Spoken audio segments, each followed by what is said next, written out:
মাদারীপুরে চিকিৎসা দিতে দেরি হওয়ায় কর্তব্যরত ডাক্তারের ওপর হামলার ঘটনা ঘটেছে। মঙ্গলবার রাত ৯টার দিকে জেলা ২৫০ শয্যা হাসপাতালের জরুরি বিভাগে এ ঘটনা ঘটে। হামলার ঘটনায় দুজনকে আটক করেছে পুলিশ।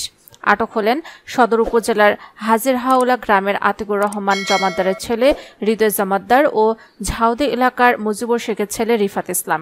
হাসপাতাল কর্তৃপক্ষ জানায়, জ্বরে আক্রান্ত হয়ে সদর উপজেলায় হাজিরহাওলা গ্রামের আতিকুর রহমান জমাদ্দারের ছেলে সাইফুজ জমাদ্দার হাসপাতালে আসেন। এ সময় অন্য কাজে থাকায় ব্যবস্থাপত্রে নাম লিখতে দেরি করেন ওয়ার্ড বয় শামসুর রহমান। এতে ক্ষিপ্ত হয়ে সাইফুরের সঙ্গে থাকা তার ভাই হৃদয় জরুরি বিভাগের ডাক্তার সালমান চৌধুরীর ওপর হামলা চালায়।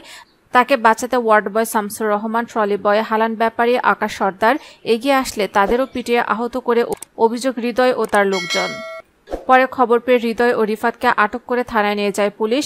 মাদারীপুর সদর মডেল থানার ভারপ্রাপ্ত কর্মকর্তা AHM সালাউদ্দিন বলেন, হাসপাতালের স্টাফদের ওপর হামলার খবর পেয়ে পুলিশ ঘটনাস্থল থেকে দুজনকে থানায় নিয়ে এসেছে। এ ব্যাপারে লিখিত অভিযোগ পেলে আইনগত ব্যবস্থা নেওয়া হবে।